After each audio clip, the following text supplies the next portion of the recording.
For those of you that have been following me, I want to say thank you for doing that. Thanks for coming up to me and telling me that you think it was neat and 22 for 22. It's been really cool to hear what you've been thinking and saying. And I had someone come up to me the other day and say, that story you told was crazy. It was like a movie, and it's hard to believe that something like that has happened to someone that I know, and I would have never guessed, and I don't know what to ask. And the fact that you talk about it like that, it answers, or at least like brings something to mind that I just would have never thought of. And so I think that's neat. That's something that's come out of it, because I get really self-conscious telling stories and stuff. I don't want people to think anything different of me, but these are things that happen to people when they go overseas. And I've been bad about doing my 22 for 22 videos. I have not been doing my push-ups the last 5 or 6 days. I think part of it is because the next story I was going to tell was about my Marine, Chance Phelps, who got killed in Iraq April 9th, 2004. And I guess I just didn't want to go there. I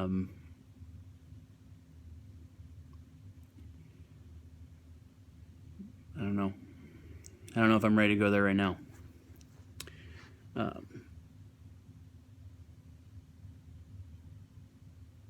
So I've been putting it off.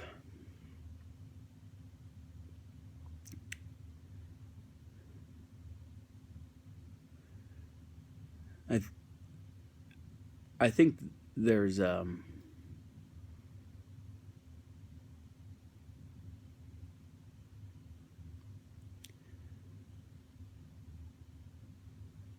that's some of those things that you just don't really, I don't know if it's you don't think about it.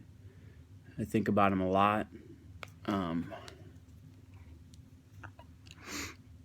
He got killed on a convoy that was like, all right.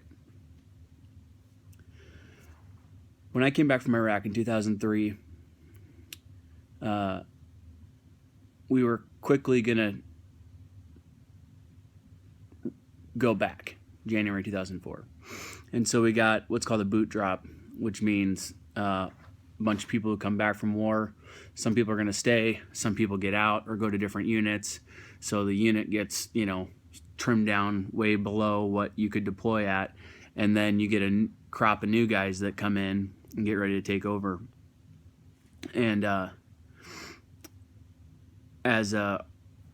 deployed with 3rd Battalion, 4th Marines as an ARTI scout for India Company, 3-4.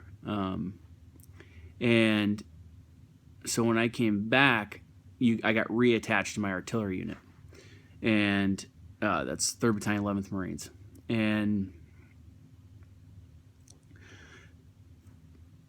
I and a couple other guys from what's called our liaison team. So the scouts, this little 12-man team gets attached to the infantry battalion. So a 12-man team gets attached to an infantry battalion to help provide a liaison between the artillery cannons and the fire direction center and then the infantry unit that's actually out front fighting the fight. And so I, as the scout observer, am an attachment to them and call them in. So we came back. We had a lot of experience that a lot of guys in the artillery unit didn't have, especially the boots. So when we reconstructed, the artillery unit formed what's called a provisional rifle company. So our job was essentially we're going to go back over to Iraq and escort with armored vehicles. We call them gun trucks, so machine guns mounted on a Humvee. And we would escort God knows what, supplies and people and equipment and all this stuff, and provide security on the roads, because the roads are very dangerous. They had improvised explosive device and they would ambush and things like that. And so our job is to provide security for those who couldn't provide it for themselves. And we formed a platoon, 2nd platoon, and it was a bunch of artillery scouts as the squad leaders, and the platoon sergeant was ARTI scout, And then basically a bunch of 0811s or Cannoneers. And one of those Cannoneers that we got, the boot drops, was a guy named Chance Phelps. And he's a big, tall, country son of a gun from born in Colorado, Wyoming boy at heart.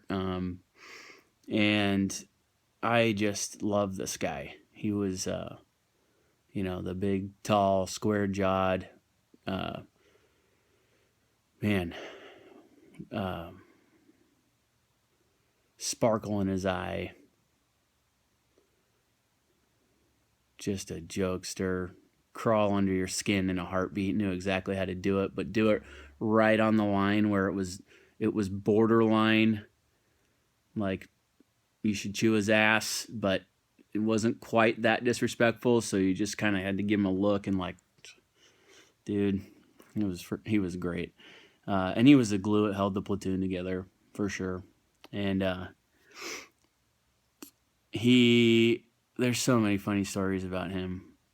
But in those second platoon guys, I'd like to hear you tell some stories, post some videos about him.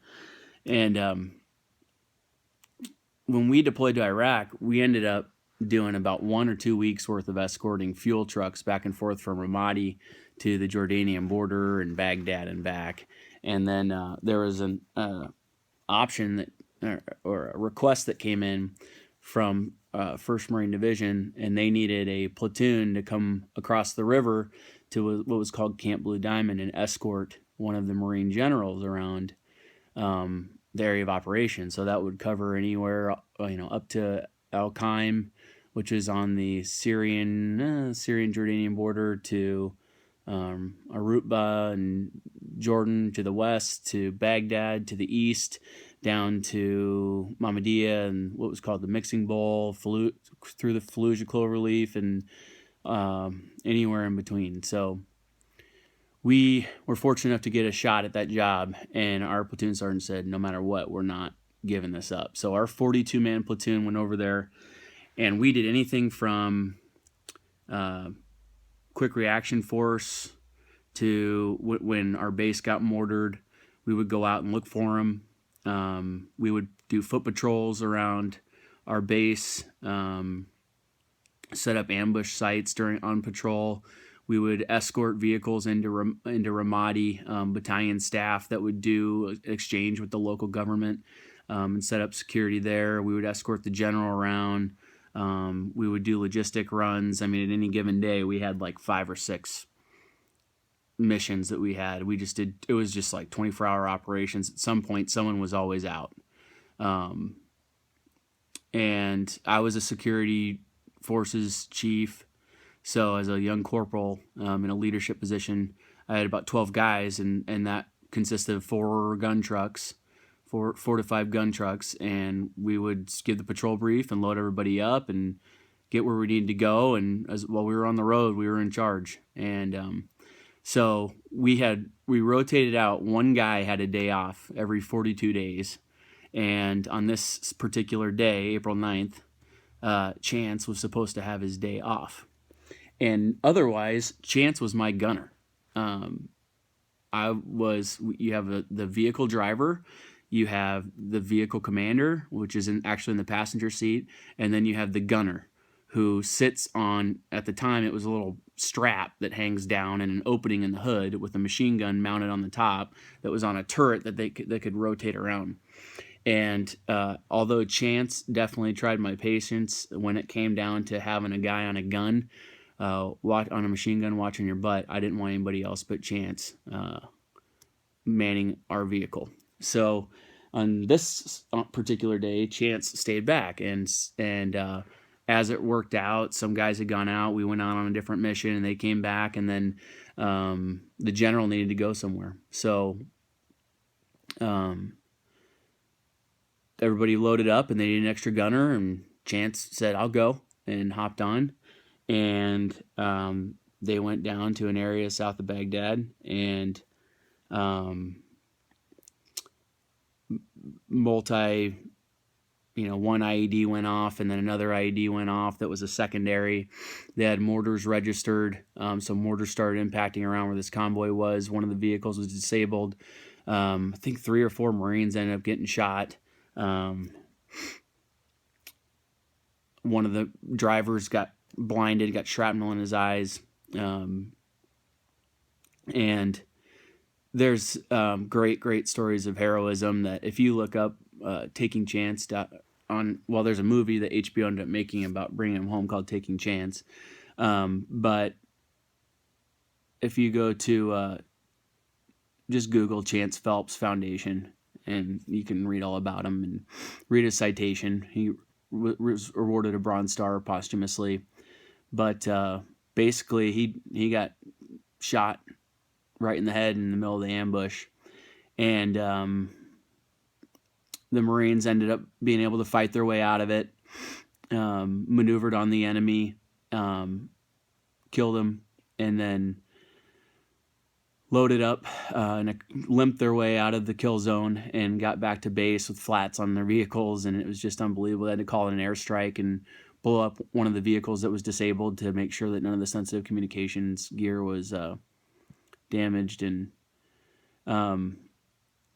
I came back with my guys, who were my typical guys, and found out that Chance had been killed. And I didn't quite know what to do with that, because I had told the guys before I left that given my experience in Iraq in 2003, that you can do everything right and still get hit. You can do everything wrong and make it, not get hit. There's no bullet out there with someone's name on it. It's just the chaos of war. People get hit. But I never thought that one of my guys that I trained would get hit, and especially that, killed, without me being there. And I knew that our guys needed to grieve, our squad needed to grieve, but we were, let's see, so it was January, February, March. We were like 2 months into our deployment, out of our 7-month deployment. And I didn't know much, but I just knew that these guys had a long deployment ahead of them, and that they would need to grieve and then get their head back in the fight and have it screwed on straight, so they didn't make some sort of stupid mistake and or go out there with a vendetta, or go out there with their hearts not ready to fight. And so I never grieved, because I wanted to make sure that they had their time to grieve. And